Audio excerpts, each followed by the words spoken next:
it's also about integrating AI and make sure that we allocate the right capital to modernize our own operations.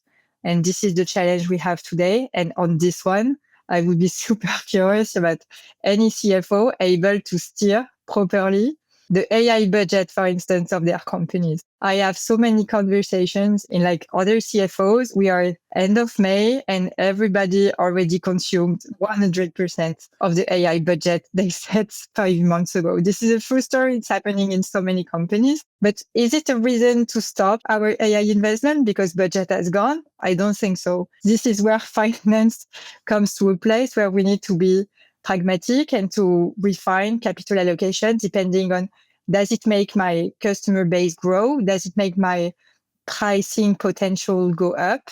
Or does it mean that I'm just giving not value for free, but more value to my customers, or just gaining productivity?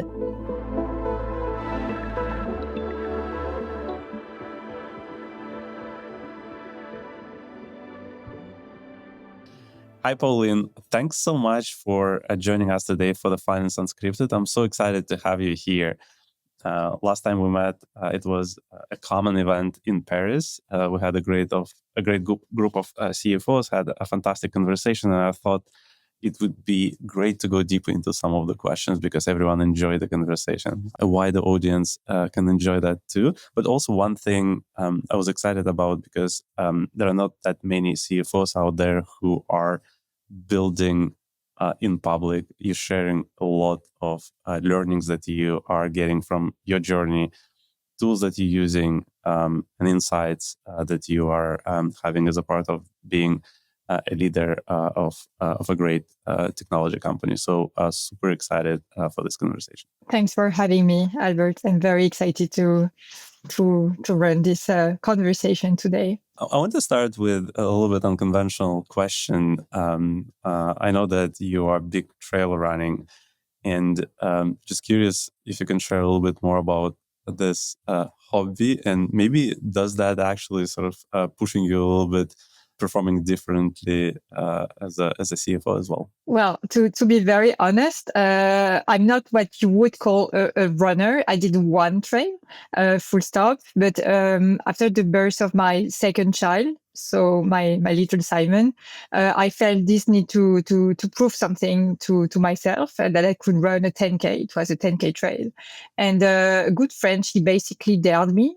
So if they guys I'm working with can run marathons, so can we. So somehow, one hill at a time, I ended up going further than I ever planned because I was not a typical runner per se.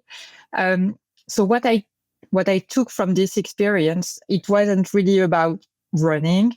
It was about the method I used to do it. So after 4 years and maybe a bit more, without doing any sports, you can't just decide, to push your limits and to go for this run. You have to build the pace progressively. You have to be consistent and keep going when it gets uncomfortable. And at some point, yes, it does. So honestly, this is almost exactly how I operate at work. And I finally understood why sports and sometimes business we can run a lot of parallels between both worlds. So for pressure, because sometimes it comes with sports and work comes with pressure. Well, I don't feel it negatively most of the time. I actually function quite well under it. When it becomes a problem, this is where, pressure is becoming toxic. And then when that happens, now, because I'm 40, my reflex is very simple. I write everything down to take a step back. And making lists sometimes, even for work and slicing problems, it's making, it's my stress management system. It grounds me. Kind of. It's fascinating. I'm actually going to go a little bit off script now. we just had an amazing event in London with Eugene, who is we're collaborating closely with. Eugene used to be an accountant and at the lead after 20s already switched to be a professional athlete and sprinter, and he's one of the fastest, actually second fastest sprinter in the history of Great Britain. So we had an event where we invited CFOs, accountants to race with Eugene in London. So I think we should do the next one in Paris and invite you there as well. Yeah, I will come for the breakfast. I will not come for the run, but I would be super happy to meet him. I think that athlete, they have lots to. We've got lots to learn from them. Like, and sometimes like female leaders, we can't balance everything. But I think that sport is really like a very, in terms of stress management, it's the best. Every person who comes to talk with us on the podcast, we're trying to understand a little bit more the story of getting into the finance. For every person, it's a different one. What's your story? What got you interested in this space? What led you to the finance world? I'll be very honest. In France, I was a pretty good student when I was in high school, and then like preparing the top business school in France, which was called preparatory class, lasts for 2 years and super intense. But arriving in my business school, I was not super engaged, let's say, in the academical path. But with one exception though. I had this when I was in bachelor. So this is the first year after the preparatory classes. I had a teacher. He was like from HEC/Stanford/, McKinsey, and he was teaching finance for managers. And suddenly he kind of caught my attention because he got a super successful career in business and being CFO and then CEO. Before going to teaching.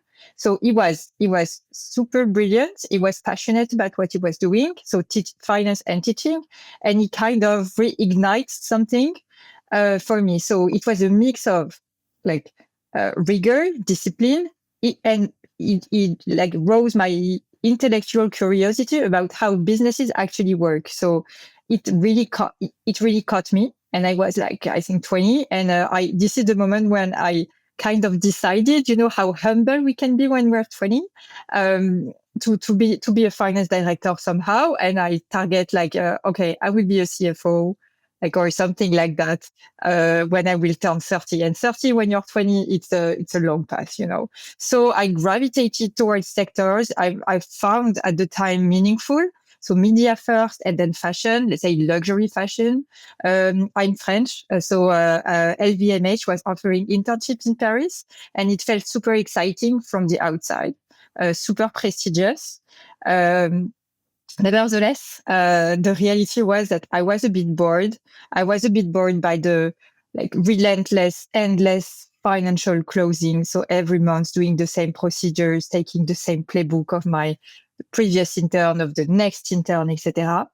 So I kind of decided okay, so maybe this is not the whole potential of the finance discipline towards, across businesses. So I decided to shift to EY and not to pursue as a financial controller in companies.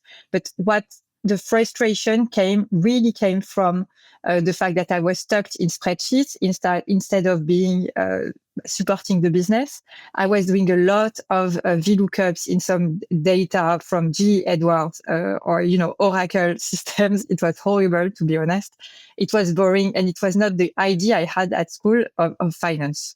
So then I chose EY to pursue my career. I had a different path, but then I became an auditor. This is how I started in finance, Albert. It's interesting that, so you started as many doing the spreadsheets, but then you reinvented yourself into being, again, just coming back to discussion we have, very building in public, CFO sharing your knowledge. And so you definitely sort of showing this role from the part of which probably just makes a lot of people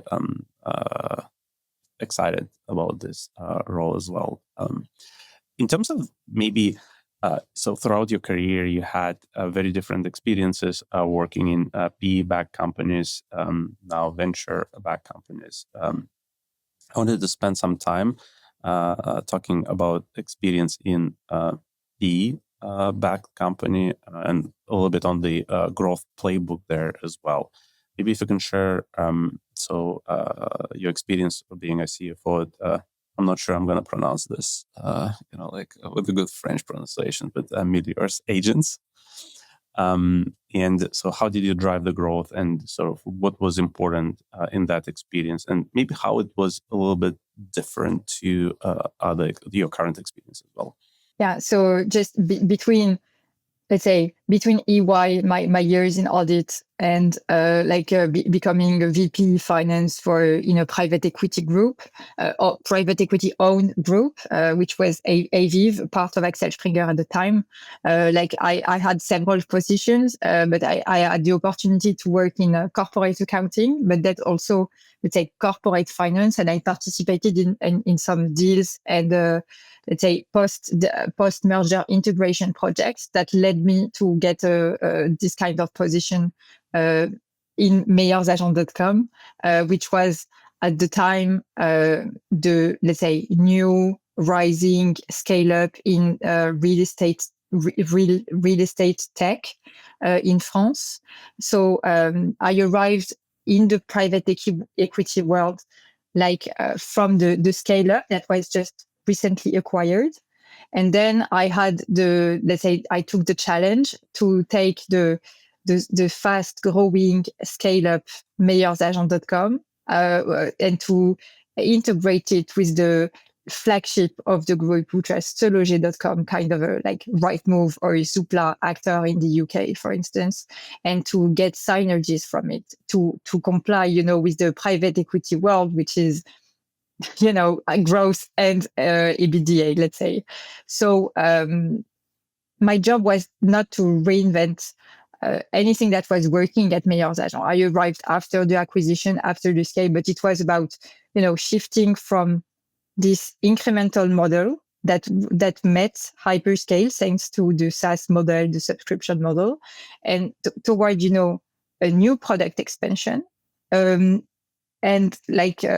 make sure that we use all the toolkits of SaaS, like pricing and packaging, churn mitigation, etc., to make sure that we consolidate the growth and we find finally EBITDA, which is, I think, the key word when you work in private equity world.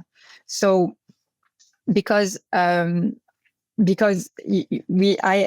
the challenge I had was to take the best of both worlds, like the world of fast scaling. Sometimes you're not so prioritizing your cost effectiveness, but private equity requires to look at all the digits, the second digit after the comma when you are looking at variance, for instance, so during month end close and performance review.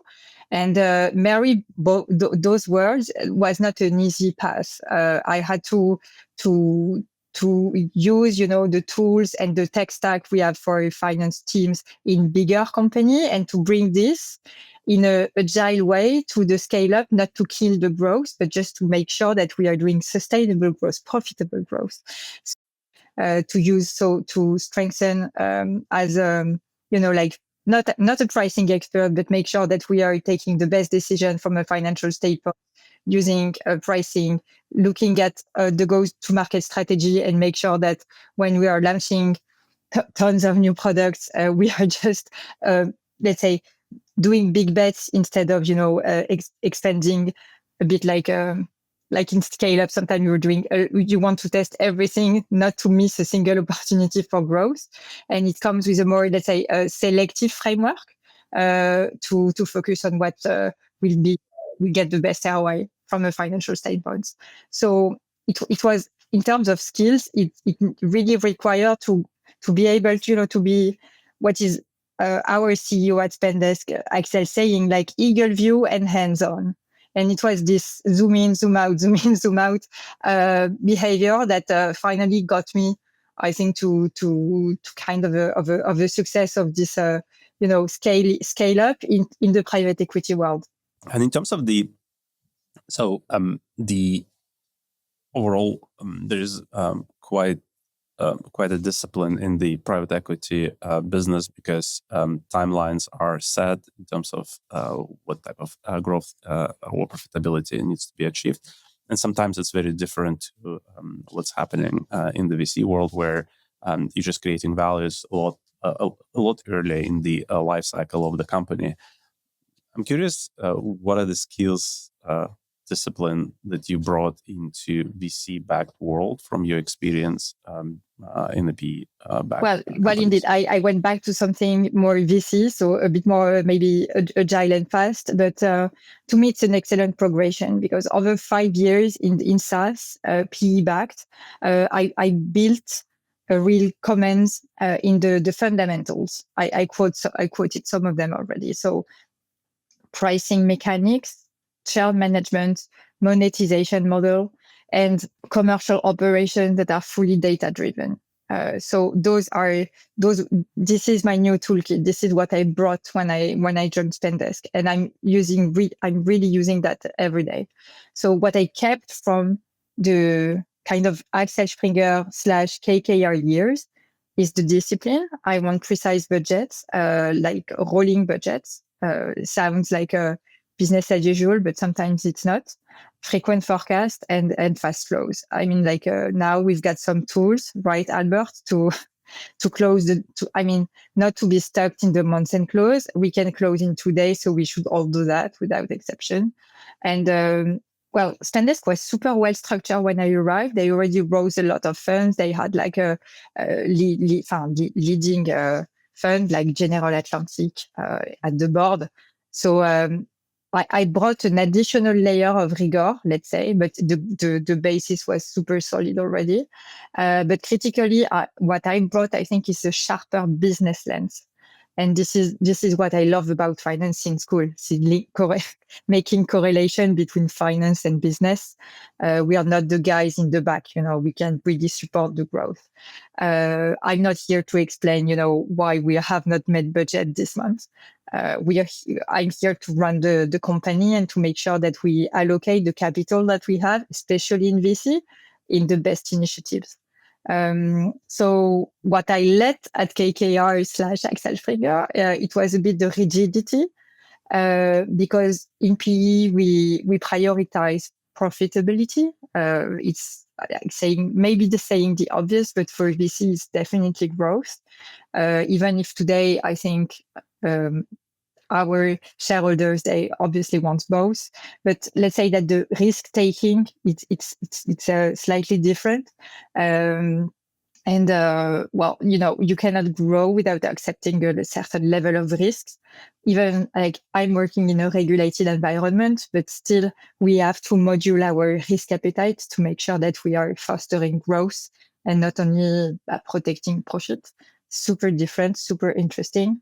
But what it requires from the finance team is also, let's say, more agility, but agility is not our strength as finance people. So this pressure, we have to make sure that we have the better dashboards to make sure that we manage it the way we like. It means with control.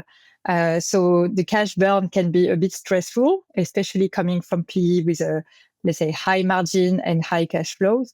But it's where it gets, I think, more interesting for me now. You mentioned capital allocation, which is one of the most important jobs for any finance leader.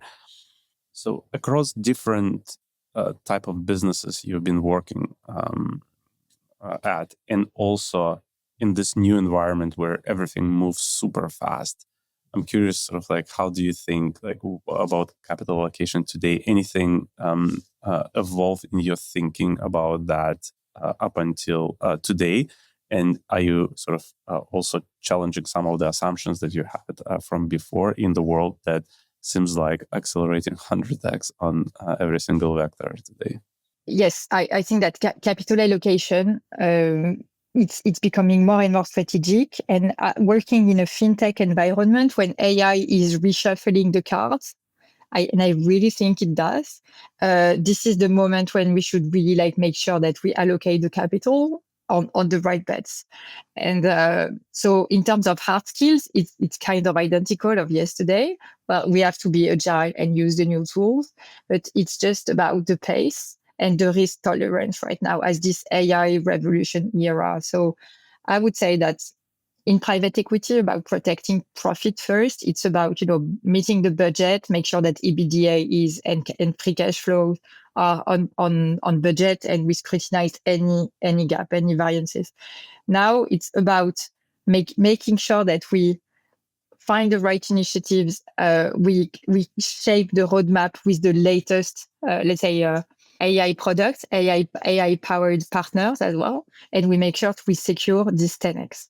And I think even for finance to measure this ROI, we have different levels. As a tech company, we need to make sure that we incorporate AI to make sure that tomorrow, our SaaS business will not get, let's say, stolen by new actors. That it's all about getting, a correlation between the addressable market, the new way of monetization, let's say, evolution in 3 years of our products. But it's also about integrating AI and make sure that we allocate the right capital to modernize our own operations. And this is the challenge we have today. And on this one, I would be super curious about any CFO able to steer properly the AI budget, for instance, of their companies. I have so many conversations in like other CFOs. We are end of May and everybody already consumed 100% of the AI budget they set five months ago. This is a true story. It's happening in so many companies. So on this, but is it a reason to stop, our AI investment because budget has gone? I don't think so. This is where finance comes to a place where we need to be pragmatic and to refine capital allocation depending on, does it make my customer base grow? Does it make my pricing potential go up? Or does it mean that I'm just giving not value for free, but more value to my customers, or just gaining productivity? Those questions are at the moment super interesting. For sure. Maybe one interesting strategic theme here as well is a relationship with the boards and the place of the CFO in this relationship. And also, again, the reason I'm curious to ask this question to you, because you've seen sort of different setups of the business. What do you think is the role of the CFO in the board, and is it different again in the different setups of the business? Curious to hear your thoughts there. Yes, I've been preparing hard some board meetings in the past years, and today I'm fortunate to have a chairman who facilitates our interactions as the leadership team with the board effectively. So a bit beyond the structural advantage of that, the principal roles, board members, they are investors, they manage portfolios most of the time, and they carry insights, expertise, and networks that most execs and even me, we are not tapping into that much. This is something I'm trying to do a bit more now because I have the chance to get like a very prestigious board members, and I'm trying to get this connection with their teams to get insights about the KPIs I should follow, the latest trends in terms of AI, for instance. And I'm trying to, keep myself up to date, let's say, on those topics. This is what I'm sharing on the network sometimes. I think the right calibration is to keep them close enough to capture those intangible returns, not necessarily happening during the board for sure, but they can make the right introductions to, strategic people or future talents. And they can, identify trends in their portfolio, in other portfolio companies. And they're definitely here to push us, to push our thinking to the borders.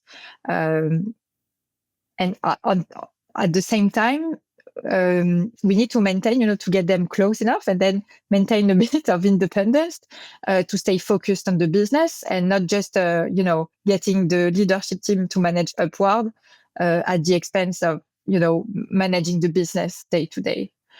So the question that come up in board meetings are, exactly the right ones. Why? because they are an external mirror of what we are doing. This is like every time we meet with them, this is an excellent opportunity to make let's say, to take a step back, to go in the helicopter to get this eagle view, and to make sure that we are heading in the right direction. And sometimes being bold enough, sometimes being a bit more cautious. It can go in both senses. But in any time, I think we should, as CFOs, again, leverage, not be afraid or paralyzed, but just use them as an asset. What is one thing you wish you'd known about managing the board? Well, I have a pretty good memory of my first board that was prepared. I was a first timer in the finance leadership role, and so was the CEO of the company. It was coming from sales, but we were preparing our first board together. And I wish someone had told me that a board is supposed to be a non-event.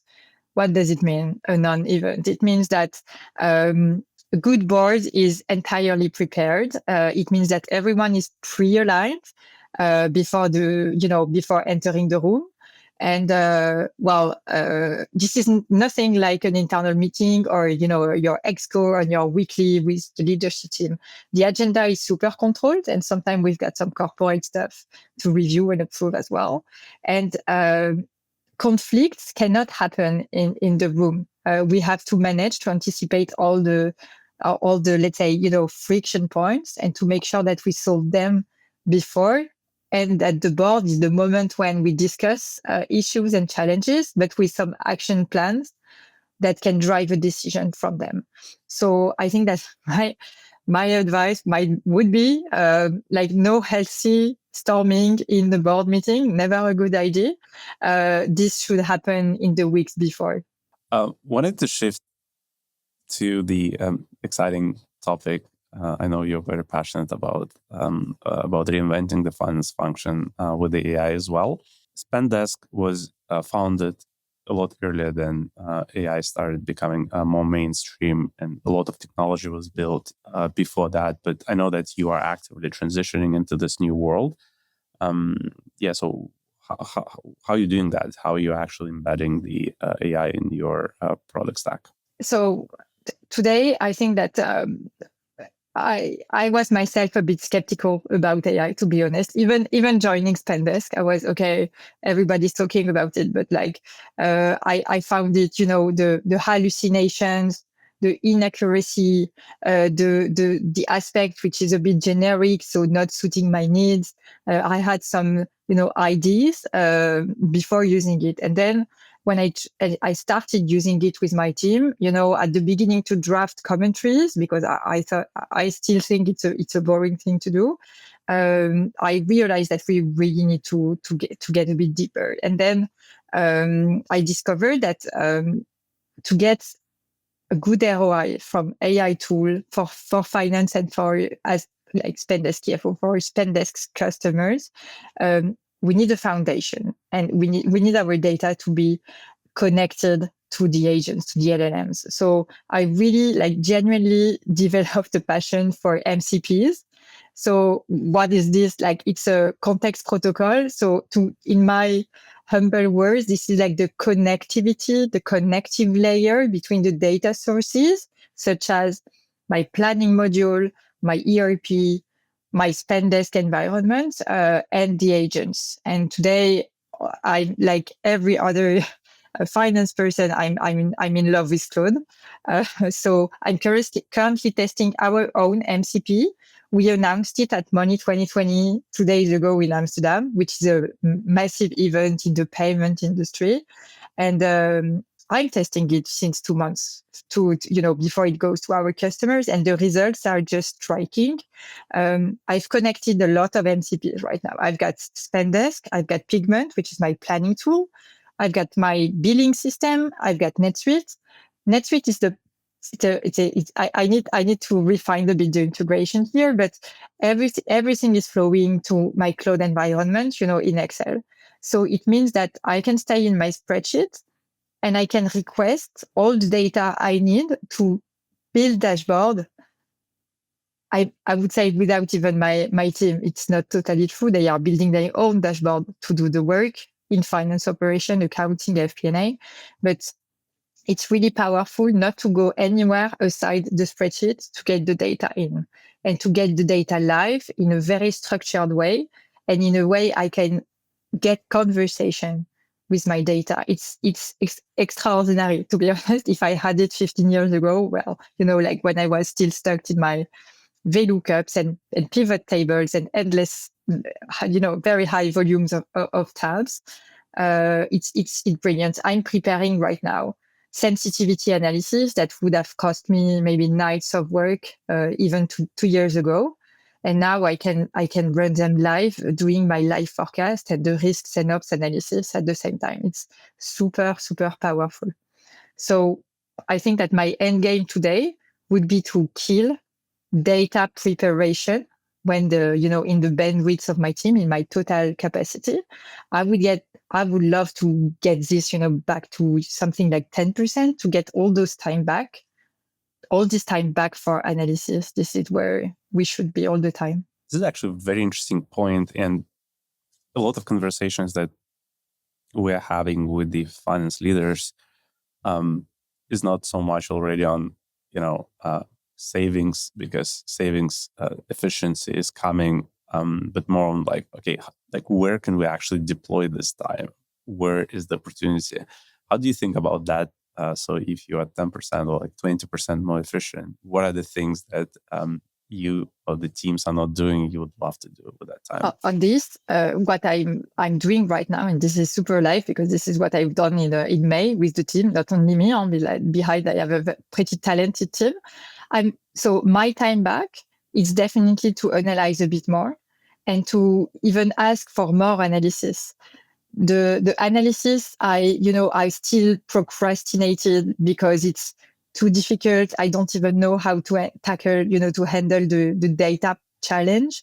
I think we are cracking some cases right now because getting a very illustrative example, accounting reconciliation.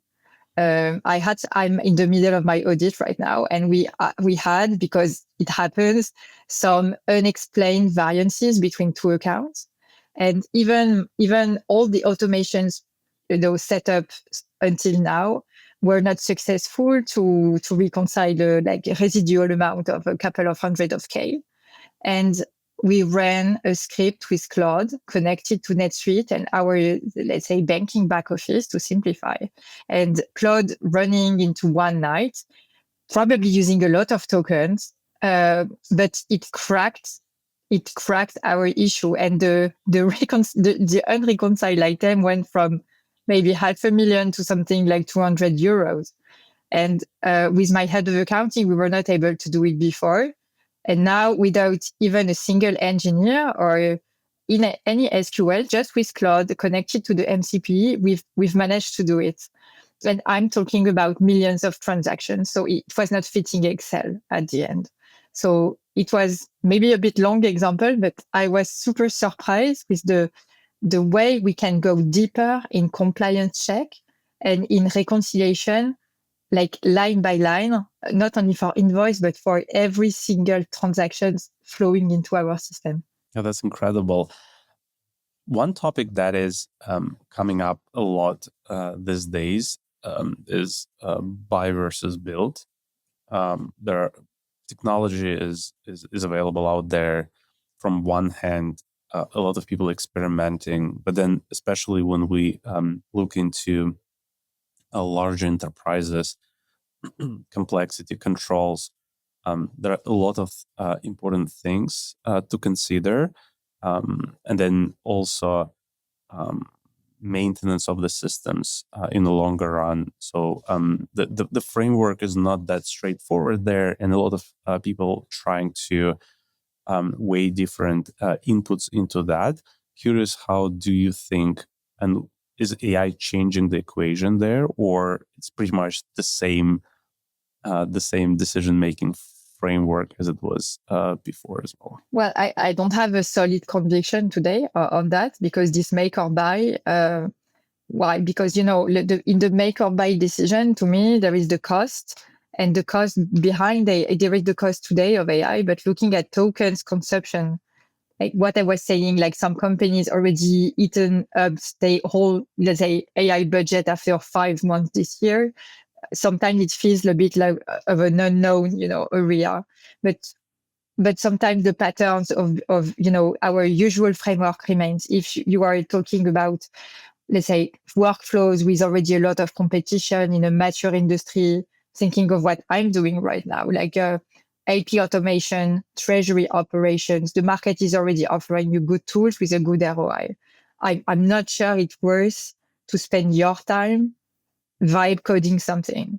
But on the other side, if I want my team or Spendesk team to build something, it's when we have a use case which is super specific, and a third party tool would require so much customization that we might, develop our own solution just with a much faster and cost-effective tool, which is today, I think, tools like Codex or Claude Code or Copilot for GitHub, etc. So I think that our internal Dust agents, Dust is a, let's say, LLM aggregator we're using at Spendesk is a good example, because the prompts, the data connection, and the workflow logic are proprietary. We own them. So no vendor can build that for us because they do not know what the business is doing. So I think that it can be, like let's say the energy unleashed with AI. I want to rebuild my ERP end to end because I can do it, but does it worth it? You really have to ask yourself the question and think about governance, data management on the long term, and also, I think that those tools are powerful, but when it comes to finance, it's about control. It's about 100% accuracy. And if you vibe code your own tool, you have to make sure that you can be held accountable for, this 100% accuracy 100% of the time. And this, I think, it's a cost you cannot hide in your make or buy decision. Yeah, that's very interesting. Just yesterday, I was on a conference, and we were discussing with a few companies that are a little bit further ahead, the industries that are further ahead in terms of the AI penetration, such as legal and customer success. And one of the leading players in the legal side of the things were actually just like sharing an interesting example that the way they're seeing is the market developing. You have LLMs that are like frontier models, and so they're optimizing for big problems, curing the cancer, and they're just pushing the models basically to do that. And then you have the absolutely commoditized, cheap part that is sort of like for very simple work. But today, unfortunately, for a lot of use cases, including the finance as well, we're using this like absolutely like frontier models, which actually you don't need a frontier model to match two transactions, right? It's just the math work. It's machine learning. You can do it without token usage at all, right? And so basically, there's like the verticalization of the software in finance is going into putting a lot of magic in between these two spectrums that allowing you to orchestrate the workflows, that allowing you to connect to the data, and allowing you to like all the audit everything that you mentioned as well, but also sort of like just making it efficient for very tailored specific workflows. And to me, because I was not into, I'm not skilled in machine learning, but I'm like everyone, I can open my Claude Code window and I discover that it became accessible to me.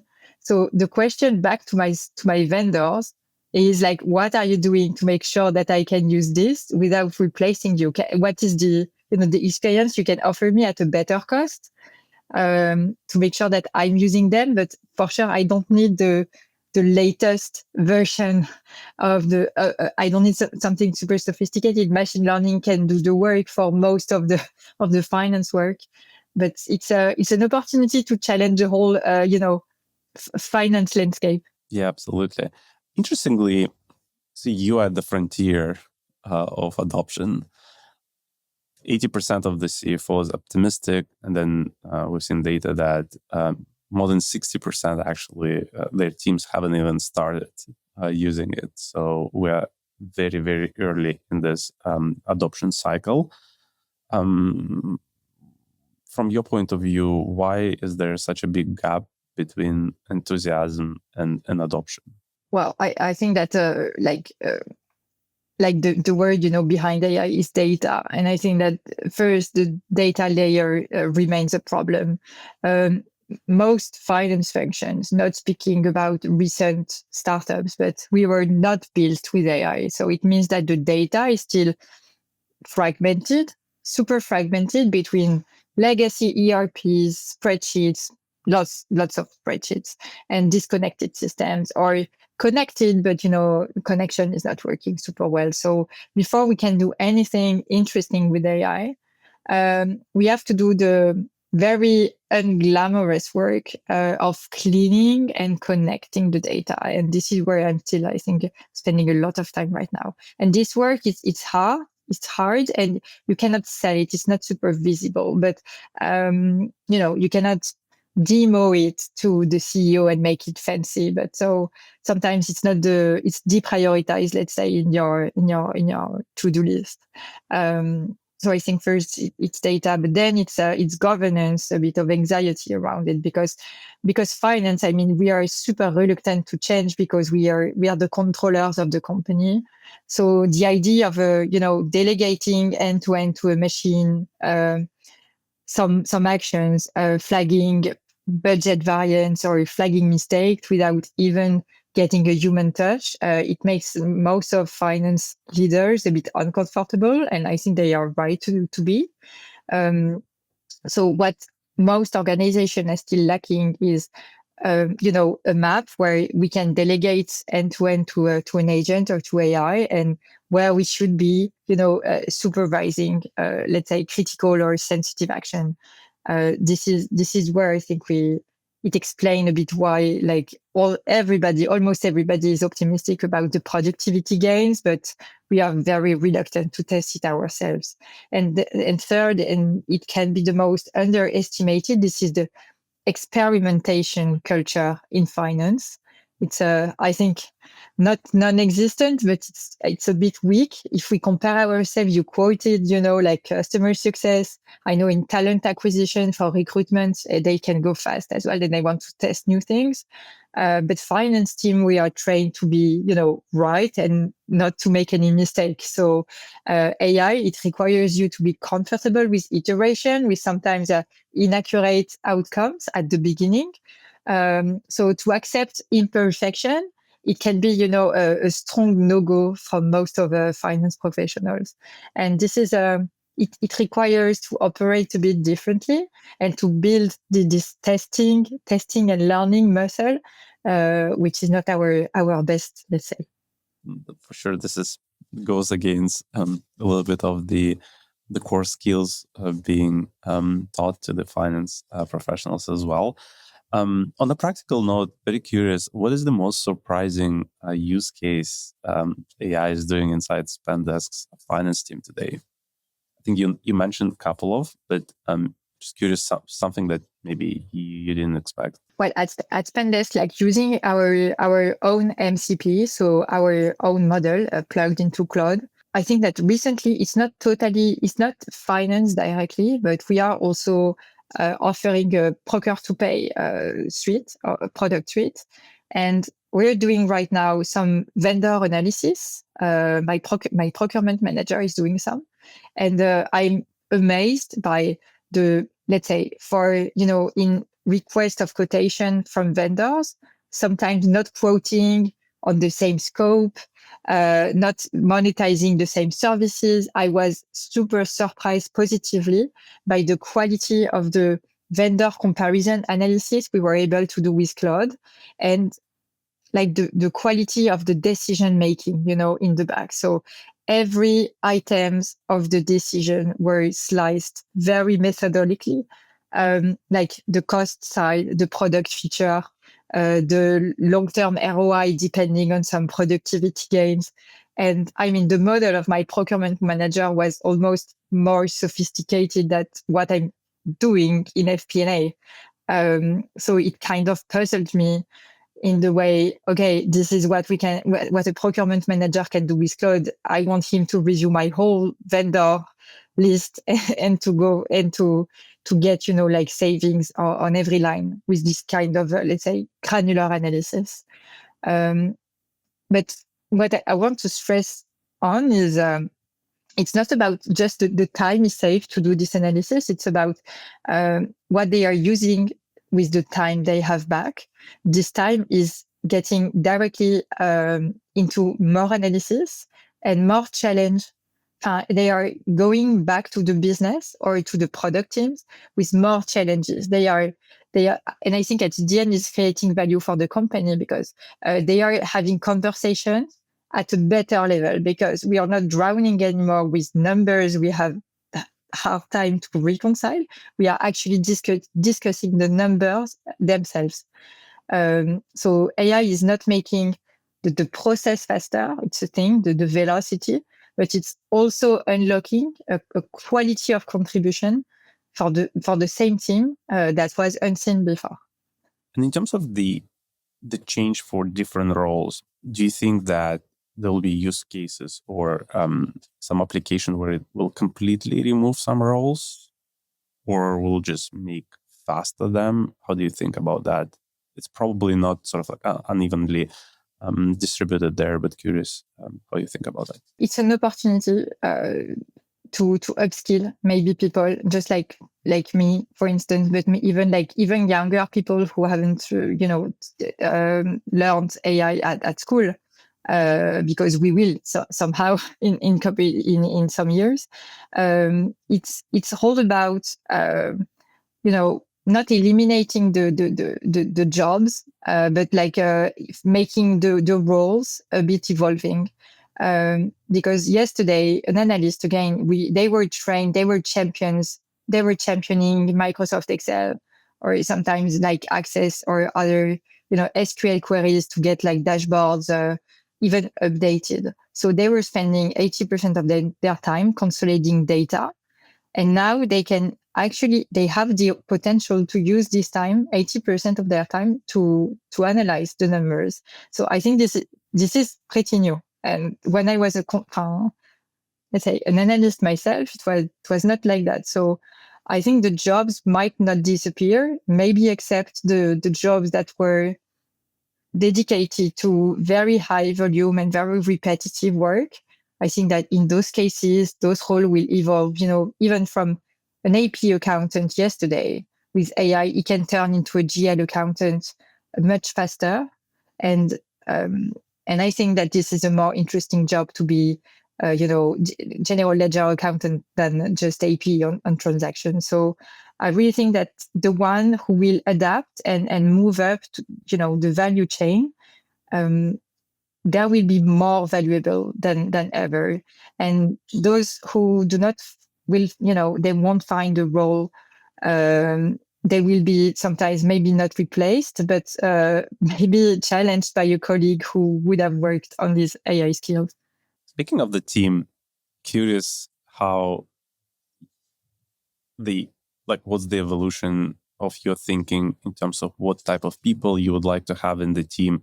And maybe very specifically, if you look at the last hires that you've made, what you were looking in these people that maybe you are not looking well, I think that the hybrid profiles between finance and engineering are particularly attractive today.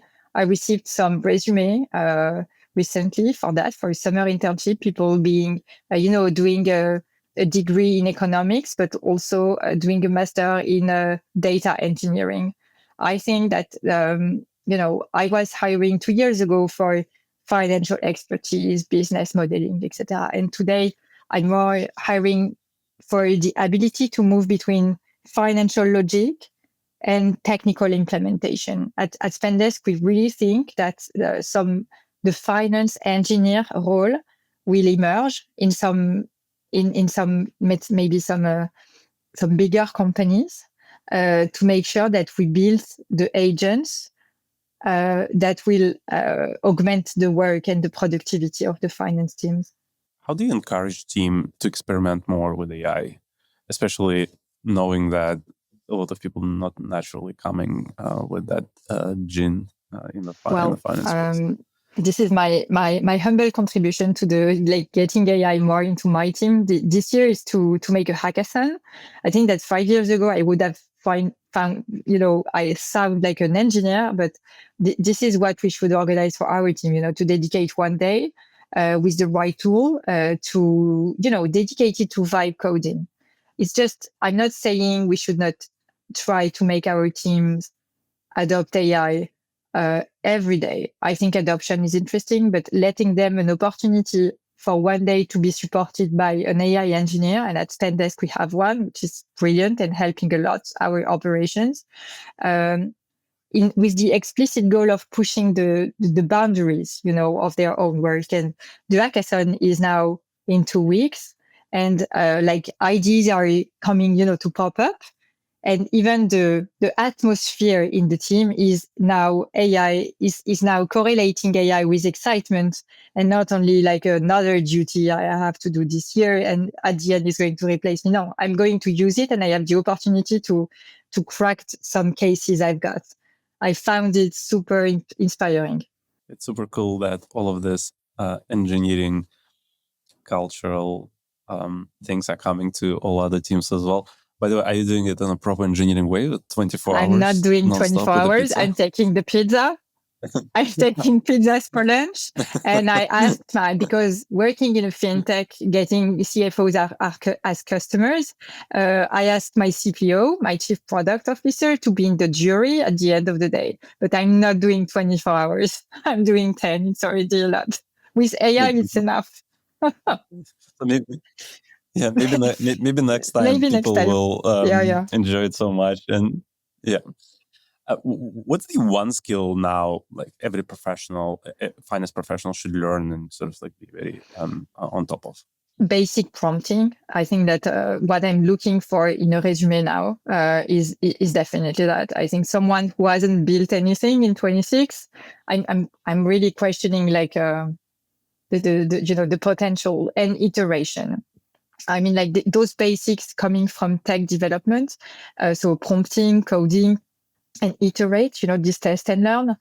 This is the ability I want to find now in let's say, for every finance professional. We have to nurture it, and not only our obsession for control, compliance, and let's say very narrowed dashboard. We have to move to a world which is a bit more dynamic. And considering that, we can manage numbers live and not only at the end of the month, every 12 times a year. This is what I'm looking for now. For people who, similar like yourself, in the beginning you mentioned, set for themselves a goal to be a CFO at some point, but they are a little bit earlier in their career, what would you recommend them today, what they should be focusing on would increase their chances of success in their career? Make sure that you are learning something genuinely new every quarter. If you're not, you really need to consider to move because your career will compound through exposure to new problems, to new business models, and to new tools. So staying somewhere where you're not learning is pretty comfortable, but it's expensive at the cost of your career, I guess. So it's moving. And if you could start your career all over again, what would you do differently? Well, I think that sometimes I got bored, and but I was too comfy to move. But sometimes on the other side, I was maybe not insisting enough, and like being persistent enough to get the results done because I wanted things to move fast. So I would say we need to find sometimes but as long as we learn, it's okay. So I think that I should have questioned myself a bit more about am I really learning something now, or I'm just burning my hours to crunch for something that doesn't really make me, interested. And connection. I think network is something I was underestimated and undervaluing. After school we learn network, and then after, I don't know, we work like 13 hours a day and we forgot. So I would really encourage to get, inside communities, such as CFO Connect, such as Grow CFO in the UK, or other networks to make sure we have a solid relationships in the finance landscape. Pauline, to wrap things up, I had a few quick fire questions to you. Some of them a little bit spicy as well, maybe not too much, but we'll see. So if you hadn't gone to the finance, what would you do? Well, I think I might be a teacher, French literature, I think probably, because there is someone about transmitting ideas and making people think a bit differently. Maybe politics, by the way. No, I mean, teaching would have been great. And if you could meet anyone, past, present, who would that a famous author called Simone de Beauvoir. She's French. She's a feminist, and I think she's my absolute model. Great. If you could give one advice to younger yourself, what would that be? Don't hide your talent. Be exactly yourself. Nothing worth having comes easily, but the things that don't come easily are the ones that are actually worth it. So stop thinking about, being the only woman in the room. Just be the person in the room. And probably the one that you could get as spicy as you want with your answer. What's one thing people don't know about you? I don't know. I'm a workaholic, curing myself. No, to be I think they don't know. It's almost that. I'm genuinely deep down super lazy. I'm a lazy person, which is why I'm constantly, even in my personal life, trying to get ways to automate and to spend less time working on tedious things. So everything I do around automation, I do it for a reason. I do it because I don't want to work anymore. And I'm even using Claude, to do my personal grocery shops. And so far, I'm still struggling a bit with the connection of my card information, but I'm almost there. So I think that counterintuitive for a CFO to be super lazy, but I think at the end, it's a great quality to automate stuff. Yeah, this is the quality that drives innovation in the world. Without that, we wouldn't be where we are today. Thank you so much, Pauline, for this conversation. It was incredibly insightful. Always great to to hear your insights and see your energy in building something truly Thank you, Albert, for having me.